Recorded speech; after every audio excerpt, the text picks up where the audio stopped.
For decades, we have labeled black folks who are excessively obedient to white folks as Uncle Toms. We identify them as someone who betrayed their cultural allegiance, who will sell their people out. But the real Uncle Tom was exact opposite. Let me tell you about it. I'm the young black mayor, your #1 history influencer. The real Uncle Tom was Reverend Josiah Henson, born a slave in Maryland in 1789.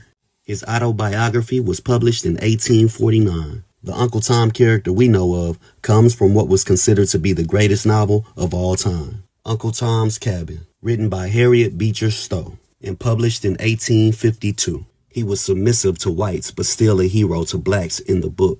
Racist playwrights of the 19th century wrote Uncle Tom in as a sellout to his people, performed by white actors in blackface. But the real-life Uncle Tom escaped from slavery through the Underground Railroad. The real Uncle Tom purchased 200 acres of land in Canada and developed a self-sustaining community of free blacks called the Don Settlement. There he started the British American Institute, which taught and employed former slaves. He learned how to read and became more active as an abolitionist, returning to the U.S. several times to free more slaves. He was a preacher and he served in the Canadian Army, leading a black militia unit in the Canadian Rebellion of 1837. In 1851, he traveled to Great Britain to meet Queen Victoria as a speaker. He raised money along the way for his community back home in Canada. The real Uncle Tom passed away in 1883. And in 1983, he became the first black person to be featured on a Canadian postage stamp. Ultimately, Josiah Henson started an all-black town with over 500 free blacks. So who you calling Uncle Tom now?